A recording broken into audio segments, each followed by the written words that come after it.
नहमदुहु व नुसल्ली व नुसल्लिमु अला रसूलिहिल करीम अम्मा बअद फ़अऊज़ु बिल्लाहि मिनश शैतानिर रजीम बिस्मिल्लाहिर रहमानिर रहीम अयहसबुल इंसानु अन युत्रका सुदा व क़ाला नबी सल्लल्लाहु अलैहि वसल्लम कुल्लुकुम राइन व कुल्लुकुम मसऊलुन अन रइयतिही सदक़ल्लाहुल अज़ीम व सदक़ रसूलुहुन नबियुल अमीनुल करीम व नहनु अला ज़ालिका लमिनश शाहिदीन व शाकिरीन वल्हम्दुलिल्लाहि रब्बिल आलमीन। हज़रात मोहतरम, ये महफ़िल खैर जो अक़ीक़ा के मौके पर मुनक़्क़िद हुई, आपने हज़रत मौलाना गुलाम अहमद रज़ा मालूम जौहर वैशाली साहब से बड़ी अच्छी नात समाज फरमाई और फिर दुरूद पाक के हवाले से काज़ी शहर हज़रत अल्लामा मौलाना मुफ्ती मोहम्मद अली रज़ा साहब नाज़िम आला जामिया आयशा से गुफ्तगू समार यकीनी तौर पर हज़रत की गुफ्तगू ये कई घंटों की गुफ्तगू पर भारी है, क्योंकि हज़रत की गुफ्तगू आमतौर पर अशवल ज़वाइद से खाली बामक़सद और मवाद से गुफ्तगू जिसमें वाक़यात व हिकायात बहुत कम होते हैं। आमतौर पर इनकी गुफ्तगू कुरान और हदीस के इर्द गिर्द ही रही है। इसलिए ऐसी गुफ्तगू से अहले इल्म को ज़्यादा फ़ायदा होता है और उसको शुबहात ज़्यादा होता है। अल्हम्दुलिल्लाह हज़रत तकरीबन 32 से 33 साल से इल्मी और दीनी खिदमत हमारे इलाके में रहकर अंजाम दे रहे हैं। अपनी तकरीर से, अपनी तहरीर से, तबलीग के जरिए और फिर तदरीस के जरिए और जामिया आयशा कायम करके इन्होंने अपनी तरफ से पूरी कोशिश की है कि अल्लाह ताला ने आलिम होने की हैसियत से जो जिम्मेदारी है उस जिम्मेदारी को अदा किया जाए। और आज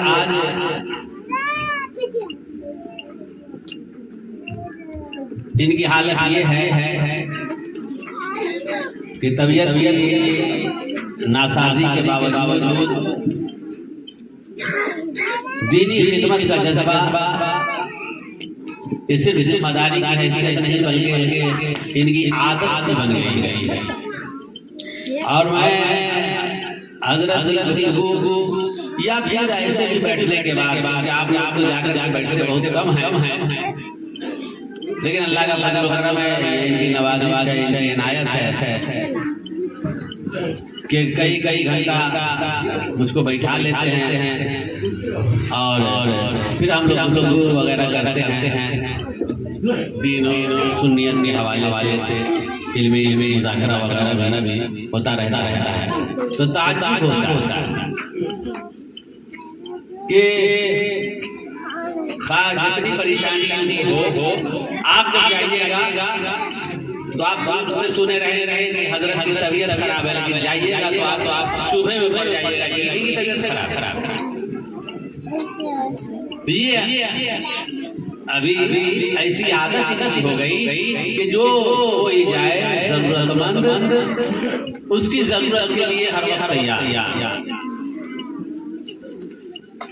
अभी आप सुन रहे थे और मैं ये सोच रहा था, मुझको एक सबक मिला कि हम लोग बहुत जल्दी इसे नाउमीद हो जाते हैं। मतलब कोई शराब रहा है, बार समझाया नहीं, अगर छोड़ा तो गुस्सा चढ़ जाता है, पूरा विश्व समझाना पड़ता है।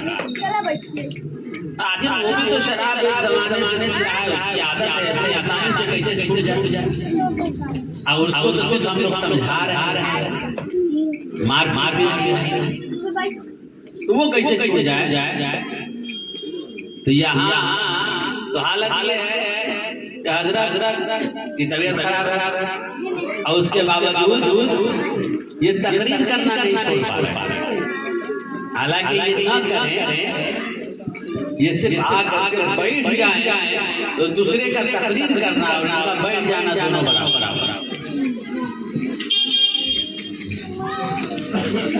मैं अब कहना ये शुरू कर दिया हूँ और ये जान लीजिए कि मुफ्ती साहब का अलावा मैं बोलूँगा भी, मगर के हवाले से ये बोलना जरूरी है कि ये 20-25 साल हमारे इलाके में रह करके जब खिदमत अंजाम दिए हैं, या इनकी जो शख्सियत है लोग जान नहीं रहे हैं।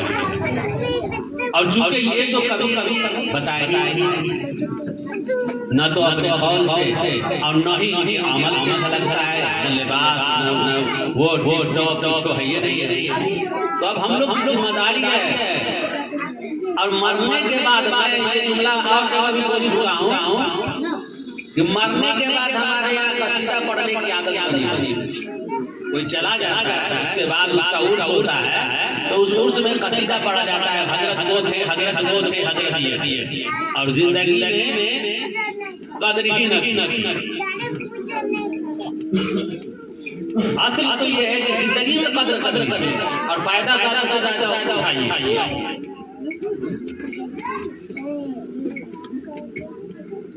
बहरहाल तो आपने हजरत गुफ्तगू समाया,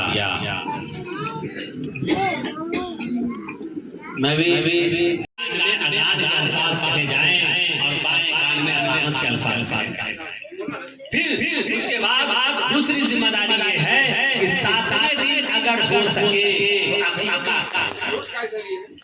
सातवें दिन हो अकीका करेंगे। माँ बाप ही की जिम्मेदारी है कि अपने औलाद का अकीका करें। और अकीका सुन्नत है सातवें दिन। हमारे यहाँ छठ होती है। छठ का तस्वूर इस्लाम में नहीं है। छठी कीजिए, पांचवी कीजिए, चौथी कीजिए, यानी बेटा आज पैदा हुआ और कल भोज कर दीजिए, ये जायज है।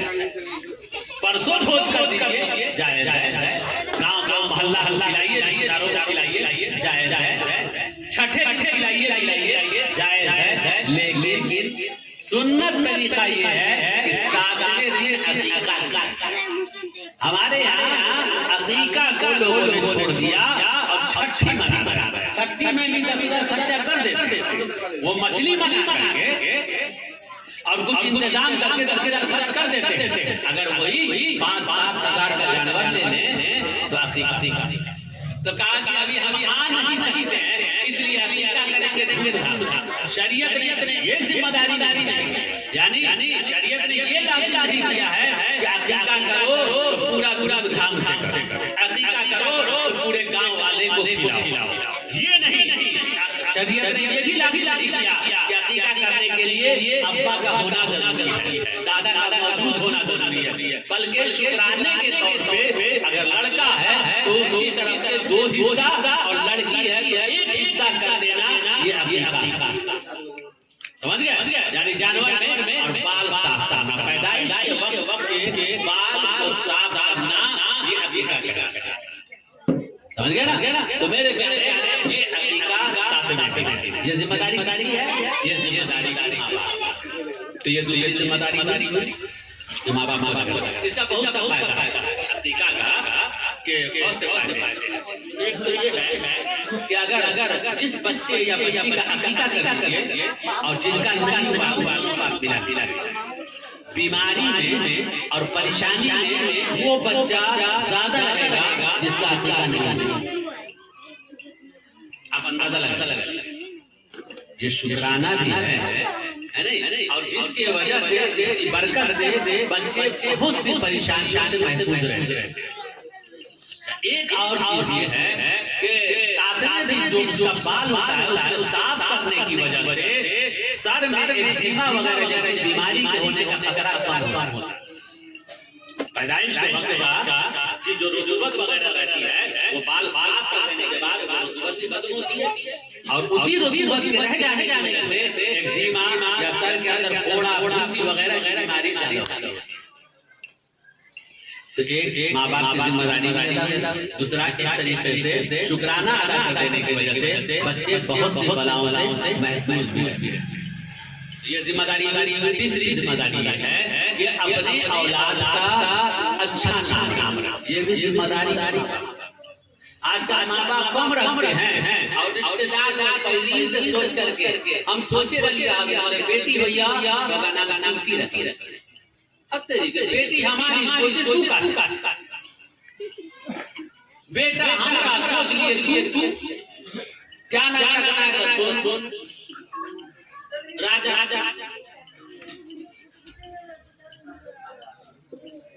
नाम अच्छा रखे होंगे। सल्लल्लाहु ताला अलैहि वसल्लम ने फरमाया कि अपनी औलाद का नाम अच्छा रखा। इसमें तुम्हारा क्या नुकसान है कि तुम्हारे घर में एक मोहम्मद, दो मोहम्मद हो, यानी तुम अपनी औलाद का नाम मेरे नाम पे रखो। हुजूर सल्लल्लाहु अलैहि वसल्लम ने बाद सहाबा किराम जो ईमान लाने से पहले नाम रखे हुए थे तो वो नाम का माना गलत था, हुजूर ने उस नाम को बदल दिया। जैसे एक खातून साहबिया थी, उनका नाम था आसिया। क्या था नाम? आसिया।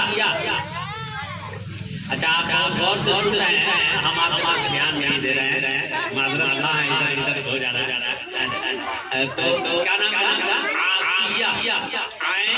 अली स्वाद या आसी का नाम क्या माना होता है? आइन और अली से होता है। अली तीन या आसिया, ये आसिया का नाम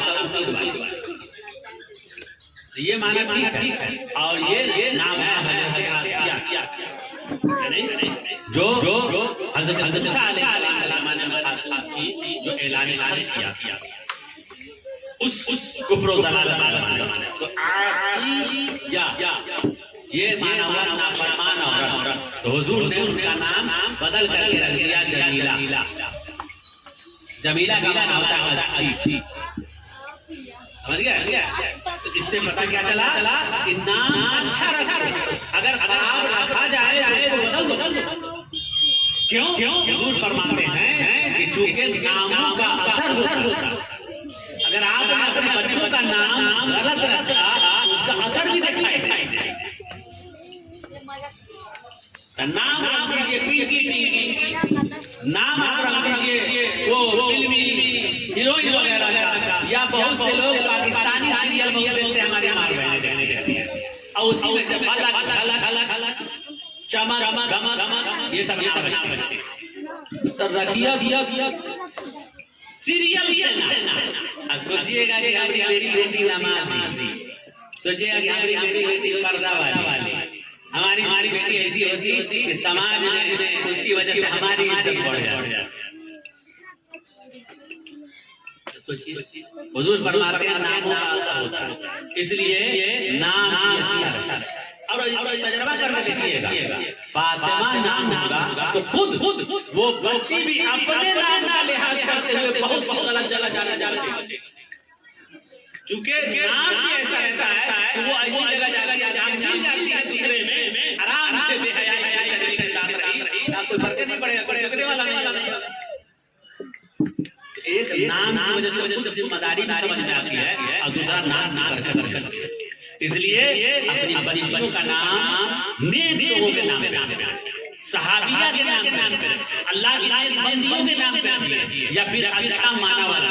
एक तो और शुरू हुआ है, लोग गूगल से नाम चलाते हैं और इस्लामी नाम गूगल में डाला रहेगा, इस्लामी मछलियों का नाम, उससे तलाशे देखा मैंने भी बताता है, ये मैंने अच्छा वाला गूगल में डाला ये सब के जनों का जो नाम होता है वो भी आप मुसलमानों के नाम की तरह होता है। तो नाम वही और चूंकि चल जो है यानी ईसाई, तो हजरत ईसा आने वाले मानने वाले अरब के अंदर, हजरत मूसा आने वाले अरब के अंदर, और उनकी भी किताब जो थी तो वो ज़बान जो तौरेत और इंजील वगैरह तो लफ्ज वही है, उसको अरबी कर दिया, अमाना लिख दिया ताकि आप रखिए, और वैसे ही इस्लामी नाम से हटाया। इसलिए गूगल वगैरह की तरफ जाने की जरूरत नहीं है। आप अपने घर में अपने बड़ों के नाम लिख लीजिए, उन बड़ों का नाम क्या था, सहाबिया का नाम लिख लीजिए, अल्लाह की बंदियों का नाम लिख लीजिए, और वो नाम रखिए। ज्यादा से ज्यादा अगर आपको फर्क करना है तो आप देख लीजिए कि आपके घर में किसी का नाम नहीं हो, गांव में क्या हुआ, जिसका नाम फातिमा है उसके अब्बा का नाम वसीम नहीं ना है, फर्क हो गया। फातिमा ने गांव में सब हो गई, लेकिन हर फातिमा का बाप वसीम तो नहीं है। तो ये नहीं देखना चाहिए कि आप 5 नाम, बल्कि ये देखना चाहिए ये अच्छा नाम। तो ये जिम्मेदारी है माँ बाप। अब 9 नाम रखिएगा, इस जिम्मेदारी न अदा कीजिएगा, उस नाम का असर पड़ के बच्चे खराब होंगे, क़यामत में जवाब ये जिम्मेदारी। अब चौथी जिम्मेदारी अपने औलाद सही तरबियत करें। हुजूर फरमाते हैं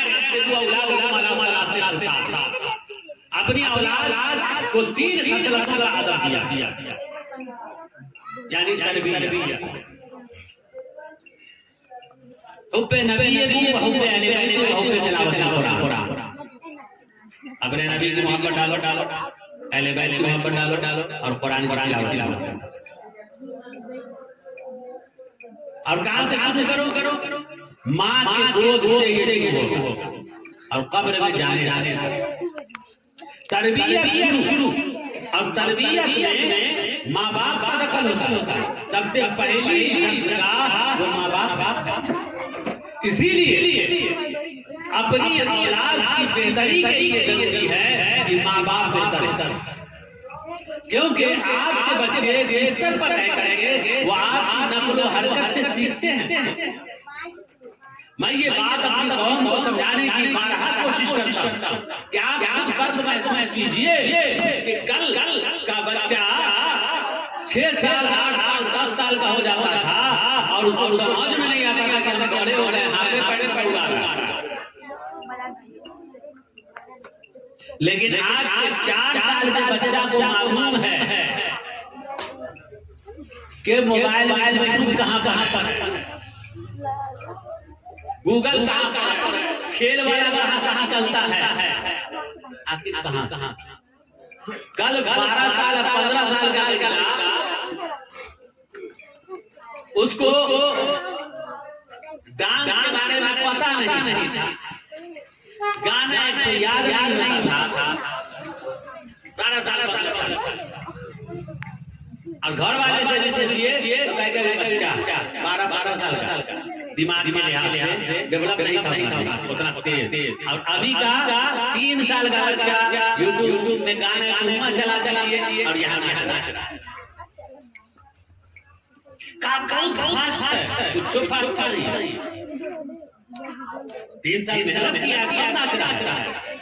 ये जो 12 साल का हुआ जो पहले ये बताइए कि 15 साल में कई मरतबा गाना के पास रह करके नाच रहा, कितने बार वो नाच देख रहा था। 15 साल का हो गया, घर में थी ही नहीं, तो गाँव में नहीं होता था टीवी, तो जब टीवी थी ही नहीं तो किसी को नाचते हुए देखे किसी जो नकल करे। लेकिन हमारा बच्चा जो आज पैदा हुआ छठी में अम्मा गोदी में लिए हुई है मोबाइल लेकर, तो ये बच्चा छठी से देख रहा है सेवैया और टीवी चल रही है, अम्मा गोदी में लिए रात में सोने जा रहे हैं, देखा बच्चा बहुत परेशान कर रहा है, मोबाइल हाथ में दिया 6 महीना का बच्चा वो मोबाइल देख रहा है सीख रहा। तो वो सीख करके अगर 4 साल में नाचा, 5 साल में डांस किया तो बहुत टाइम लगाया। ऐसा नहीं कि बहुत क्लियर हो गया, मेहनत किया गया उसके माँ बाप ने अपनी मेहनत किया तब जाकर के बच्चा इसलाह हुआ। अगर माँ बच्चा गोद में रख के कुरान तिलावत, अगर माँ बाप बच्चा को बिस्तर पे रख करके नमाज वक्त में पढ़ते बच्चा वही देखता और तजर्बा करने के लिए देगा। अगर आप नमाजी हो, आपकी बीवी नमाजी हो, 3 साल का बच्चा नमाज आप पढ़ी नहीं कहिए, वो टोपी डाल के आपके साथ उसको पता नहीं है कि इसका नाम नमाज है, लेकिन वो सीख आगे वो बच्ची सीख चुकी कि अपनी अपनी करती है तो वो भी मुसल्ला पर बैठ जाएगी। कहाँ से हुआ? माँ के लिए। इसीलिए अगर ये कहा जाए जब वो उस्ताद के पास गए तो जाने के बाद उस्ताद ने कहा बेटा पढ़ो अल्हम्दुलिल्लाह, कहा हुजूर ये तो पढ़े हुए हैं, कहा और आगे दूसरा पारा से पढ़ो, कहा हुजूर ये पढ़े हुए हैं, कहा कहाँ तक पढ़े हुए हो, कहा क्या 18 पारा पढ़े हुए हैं, 19वां पारा से पढ़ाई। तो उस्ताद को 18 पारा पढ़ लिया, या 18 पारा पढ़ कहाँ से लिया? तो कहा कि असल वजह ये है कि हमारी वालिदा 18 पारा पढ़ा। तो जब मैं माँ के पेट में था तभी वो कुरान की तिलावत करती, और जब मैं पैदा हो गया तो फजर में नमाज पढ़ के मेरी माँ पहले कुरान की तिलावत करती, फिर मुझे दूध पिलाती, रात सोने से पहले कुरान की तिलावत करती, फिर मुझे दूध पिलाती। तो ये 18 पारे से दिन भर में कई मरतबा सबका इस तरीके से सुनते 4-5 साल से लगातार रहा हो तो 18 पारा तो याद हो गया। इसमें कोई ज्यादा ताकत की बात नहीं है। साइंसदानों ने ये तहरीक पेश किया है कि हामला बच्ची हो, जिस औरत को हमल हो तो उसको चाहिए अच्छी जगहों पे घुमाइए, वो जैसे चाहे जिंदगी गुजार क्या इंसान ये आसमान का चौपाया कि शेर भेड़िए को और हिरन को फाड़ खाए कोई फर्क नहीं पड़ता। चरिंदों परी जिस तरफ बैठ कर नीचे बैठने वाले तो गिलागत से भरते कल क़यामत से नहीं चला जाएगा। क्या इंसान ये समझ रखा था कि ये चौपाया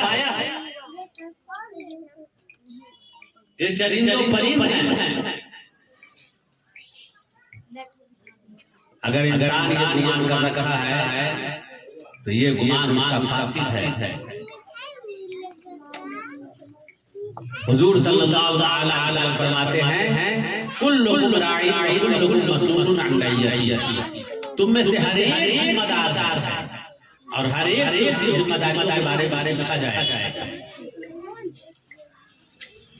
जो जितने बड़े हामी होगा उसकी जिम्मेदारी उतनी ही बड़ी होगी।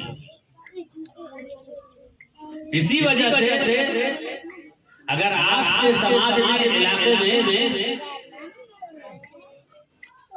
किसी तरह की कोई कमी हो तो जिम्मेदार मुखिया होगा।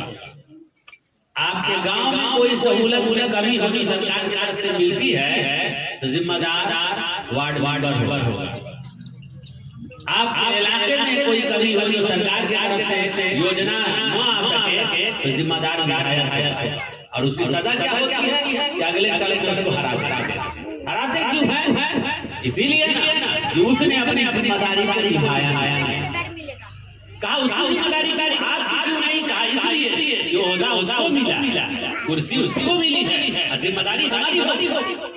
क्या पता चला कि जो जितने बड़े बड़े का होगा उसकी जिम्मेदारी उतनी ही होगी, और वो जिम्मेदारी को अदा न करे तो सजा दुनिया में सजा का तरीका ही है, लेकिन आखिरत में सजा तो जहन्नम के आगे नहीं आजाद तो हर एक शिक्षा जाएगा, और जो जितना बड़े बड़े का होगा उससे उसी तरीके से सवाल होगा। इसीलिए एक आम नौजवान जिसने शादी भी किया हो तो उसकी जिम्मेदारी भी कम है, ओहदा मिला है वो, इसलिए उसकी जिम्मेदारी भी कम। लेकिन शादी कर लिया, ओहदा बढ़ गया। ओहदा कैसे बढ़ा? उखरवी एतबार से भी और दुनियावी एतबार। उखरवी एतबार से उसका ओहदा कदर बढ़ गया कि देखे कि कल वो आदमी जन्नत हासिल करने के लिए जन्नत के हुसूल का जो जरिया है उसको अपना रहा है। मसलन जन्नत हासिल करना है तो माँ की खिदमत कर रहा है, जन्नत हासिल करना है तो बात कर रहा है। लेकिन अल्लाह ने शादी के बाद इसका मकाम और मर्तबा इतना बढ़ा दिया कि अब जन्नत इसके पास रख दिया कि दूसरा अगर चाहता है कि जन्नत हासिल करे तो इसकी खिदमत करनी है। यानी बीवी लाख फरमा बना लाख ने हो, लेकिन अगर शौहर को वो राजी न रखे तो आजाद हकदार और जन्नत में जाना चाहता है तो अपने शौहर को राजी रखे। तो पता क्या चला कि अब दूसरे की जन्नत यहाँ ही रही है। अल्लाह ने तुम्हारा मकाम इतना बढ़ा दिया, अल्लाह ने तुम्हारा मर्तबा इतना बढ़ा दिया। तो अब अगर ये मकाम मिला है, ये मर्तबा मिला, जिम्मेदारी भी बढ़ गई। और जिम्मेदारी कैसे बढ़ी? जिम्मेदारी इस तौर पे बढ़ी कि कल तक अगर तुम अपने कमा करके अपने माँ बाप को खिला ले रहे थे, हो गया तुम्हारा काम। लेकिन अब माँ बाप को खिला रहे हो, अपने भी अच्छा खा रहे हो, मगर बीवी की जरूरत पूरी नहीं तो सदा के वजह क्या है? अब उसकी नाता की जिम्मेदारी, उसके इलाज मालिया की जिम्मेदारी ये तुम्हारे ऊपर आ गई, क्योंकि अल्लाह ने तुम्हारे मकाम और मर्तबा को बढ़ा दिया, तुम्हारे ओहदे को बढ़ा दिया, ये जिम्मेदारी भी बढ़ा दी। तो मेरे प्यारे भाइयों तो हुजूर फरमाते हैं एक में से जिम्मेदार है, और हर एक की जिम्मेदारियों के बारे में पूछा जाएगा जो उसकी जिम्मेदारी है। ऐसे ही एक आदमी शादीशुदा हुआ, उसकी जिम्मेदारी बनी अपनी बीवी के हुक्म को अदा करना। ऐसे ही लड़की के लिए है कि उसकी जिम्मेदारी अपने शौहर को अदा करे। मगर जैसे ही बाप बना तो अल्लाह ताला ने मकाम बढ़ा, अल्लाह ताला ने मर्तबा बढ़ा। जरा सोचिए, जरा गौर कीजिए कि कल तक की हालत ये थी, इसके साथ ये दूसरे के सामने सर झुका के आवाज करके बात करे कि कहीं दूसरे के सामने आवाज करें तो बेअदबी ना हो जाए।